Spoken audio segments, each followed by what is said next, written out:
हाय दोस्तों, आज हम क्लास 9th के जो सिलेबस ज्योग्राफी है उन ज्योग्राफी के जो चैप्टर 1 है उनके बारे में आप लोगों को कुछ बातें बताने जा रहा हूँ।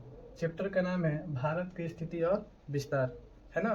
तो सबसे पहले हम इस हेडिंग के बारे में समझेंगे कि इसका मतलब होता तो क्या होता है ना। देखिए, भारत की स्थिति और विस्तार यानी कि भारत का जो पूरे पृथ्वी पर विस्तार कितना है, कितना डिग्री अक्षांश देशांतर के बीच भारत स्थित है। आखिर भारत स्थित है तो पृथ्वी के किस गोलार्ध में स्थित है ना, उन्हीं के बारे में हम जानेंगे। साथ ही विस्तार बोल रहा है, विस्तार का मतलब होता है फैलाव, है ना। फैलाव कि भारत का दक्षिण से उत्तर तक कितना फैलाव है, पूरब से पश्चिम तक कितना फैलाव है ना, उन्हीं के बारे में हम जानेंगे। ठीक है, तो सबसे पहले हम आज जानेंगे भारत का ऐतिहासिक सौंदर्य क्या रहा है ना। आइए जानते हैं। देखिए, भारत की गिनती विश्व के प्राचीनतम समय और संस्कृति में देखा जाए तो भारत की सभ्यता बहुत ही पुरानी है ना। साथ ही भारतीय सभ्यता और संस्कृति का प्रसार दूर दूर के देशों तक हुआ है ना। यानी कि भारत की जो सभ्यता और संस्कृति थी बहुत दूर दूर तक देशों तक हुआ था। हमारे यहाँ विदेशों से लोग आते थे शिक्षा प्राप्त करने के लिए। ठीक, साथ ही एक और बात है कि यहाँ पर विश्व का सबसे पहला गणतंत्र स्थापित हुआ था, है ना। उस गणतंत्र का नाम है लिच्छवी गणतंत्र। ठीक, लिच्छवी गणतंत्र जो कि भारत देश के बिहार राज्य में स्थित है। उसके आगे देखेंगे एक और बात है कि गणतंत्र तो स्थापित हुआ ही था, ठीक है, लेकिन यहाँ पर भारत विश्व का सबसे लंबा संविधान लिखा हुआ है और यहाँ पर विश्व का सबसे लंबा गणतंत्र स्थापित भी अभी वर्तमान में है। ठीक है, फिर आगे देखिए, एक और बात है कि विश्व का एकमात्र ऐसा यह देश है कि इसके नाम पर महासागर का नाम रखा गया है। वो महासागर का नाम है हिंद महासागर, और ये हिंद महासागर देखिए यहाँ पर स्थित है। ये सब हिंद महासागर है, ठीक। और भारत हिंद महासागर के शीर्ष पर स्थित है ना। भारत हिंद महासागर के शीर्ष पर स्थित है। साथ ही ज्ञान, विज्ञान और अध्यात्म के दृष्टिकोण से भारत विश्व गुरु कहलाया, ठीक है, क्योंकि यहीं से ही आपके शून्य का ही खोज हुआ था। ठीक है, तो पूरी तरह से हमारे यहाँ ज्ञान और कला का भी विस्तार हुआ है भारत से। ठीक, फिर भारत के प्राचीनतम विश्वविद्यालयों में बहुत सारे विश्वविद्यालय थे। इसमें से सबसे प्राचीनतम विश्वविद्यालय था हमारा नलंदा विश्वविद्यालय जो कि बिहार में स्थित है। ठीक है, यहाँ से भी इस विश्वविद्यालय में हमारे जापान, चीन, है ना, अफगानिस्तान से बहुत सारे विद्यार्थी शिक्षा प्राप्त करने के लिए आते थे। ठीक, ये तो हो गया हमारा पूरा ऐतिहासिक सौंदर्य, है ना। अब हम जानेंगे कि भारत कितने डिग्री अक्षांशीय और देशांतर के बीच स्थित है। तो सबसे पहले समझते हैं कि ये रहा हमारा पूरा ग्लोब। ठीक है, इस ग्लोब में ये रहा दक्षिणी ध्रुव, ये रहा उत्तरी ध्रुव, और पृथ्वी को बीचों बीच काटती है विषुवत रेखा, ठीक है, जो कि एक काल्पनिक रेखा होती है। ठीक है, 0 डिग्री पर काटती है ना। अब देखिए, इसको ऊपरी हिस्से को बोलते हैं उत्तरी ध्रुव और निचली हिस्से को बोलते हैं दक्षिणी ध्रुव। ठीक, ये हमारा रहा, इसको बोलते हैं हम, ये अगर हम देखें तो ये हमारा पश्चिम दिशा हो जाएगा, ये पूरा हो जाएगा। ठीक, भारत का स्थिति ये उत्तरी ध्रुव में, ठीक है, उत्तरी ध्रुव में यहाँ पर स्थित है। देखिए, ये हमारा भारत है। और एक्चुअल में कोई पूछे कि भारत कहाँ स्थित है तो बोलेंगे उत्तरी पूर्वी हिस्से में कौन स्थित है, भारत।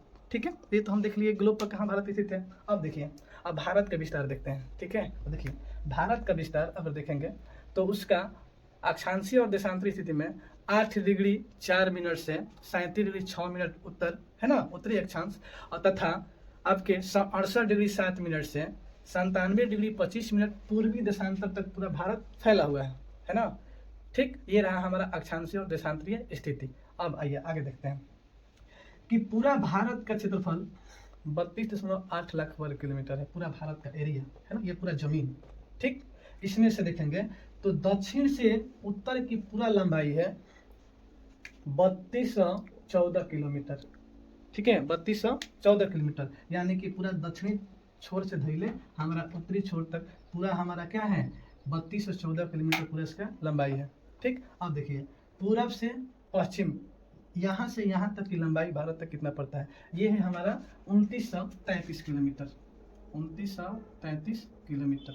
ठीक है, तो देखेंगे तो सबसे अगर चौड़ा हिस्सा पड़ता है तो दक्षिणी और उत्तरी हिस्सा, देखिए तो 32 से 14 किलोमीटर है। ठीक, यहाँ तक तो समझ गए। अब देखिए कि अब भारत बहुत सारे देशों से स्थलीय सीमा साझा करता है ना, और भारत महासागरों से भी जलीय सीमा साझा करता है। ठीक है, तो कितना स्थलीय सीमा साझा करता है और कितना जलीय सीमा साझा करता है उन्हीं के बारे में देखेंगे। देखिए, ये सब ये हमारा रहा अरब सागर, ये रहा बंगाल की खाड़ी, बंगाल की खाड़ी बोलिए या बंगोपसागर बोलिए, बंगोपसागर, ठीक, इसका एक और नाम है बंगोपसागर, ठीक है, लेकिन बहुत लोग बंगाली खाड़ी के नाम से जानते हैं, ठीक। ये रहा हमारा हिंद महासागर, है ना। अब देखिए ये सब पानी है, ये टोटल हिस्सा पानी है, टोटल हिस्सा पानी है। ये सब स्थल है, यानी कि इधर पाकिस्तान है, इधर चीन है, इधर नेपाल है, इधर बांग्लादेश, भूटान, म्यांमार और सारे देश हैं, ठीक है। तो इधर तो हमारे भारत का जमीन और यहाँ का जमीन एकदम सेम सेम, जमीन तो जमीन है, लेकिन यहाँ पर भारत का जमीन है और इस साइड सागर है, यानी कि ये स्थल से जलीय सीमा साझा और यहाँ पर स्थल से स्थलीय सीमा साझा। तो ये टोटल है हमारा 6100 किलोमीटर, 6100 किलोमीटर, ठीक है। तो भारत अपने स्थल से जलीय सीमा साझा करता है टोटल 6100 किलोमीटर, ठीक है, लेकिन स्थल टू स्थलीय सीमा साझा करता है 15,200 किलोमीटर, 15,200 किलोमीटर, ठीक। यहाँ तक क्लियर। अब देखिए भारत का जो निचला हिस्सा है भी आकार का है, भी आकार का बोलिए या तो त्रिभुजाकार बोलिए, दोनों इक्वल है ना, ठीक है। अब इसके आगे देखेंगे, देखिए ये हिस्सा प्रायद्वीपीय है, प्रायद्वीपीय का मतलब होता है वैसा क्षेत्र जो तीन ओर से पानी से घिरा हुआ है, वैसा क्षेत्र जो तीन ओर से पानी से घिरा हुआ है। देखिए तो एक है इस साइड से अरब सागर, दक्षिणी हिस्सा में हिंद महासागर और पूर्वी हिस्सा में बंगोपसागर, तीन ओर से पानी से घिरल है, तो ये हमारा क्या है, प्रायद्वीप है। इसको प्रायद्वीप बोलिए, अच्छा दक्षिण भारत का पठार भी बहुत लोग बोलते हैं, ठीक है। तो प्रायद्वीपीय पठार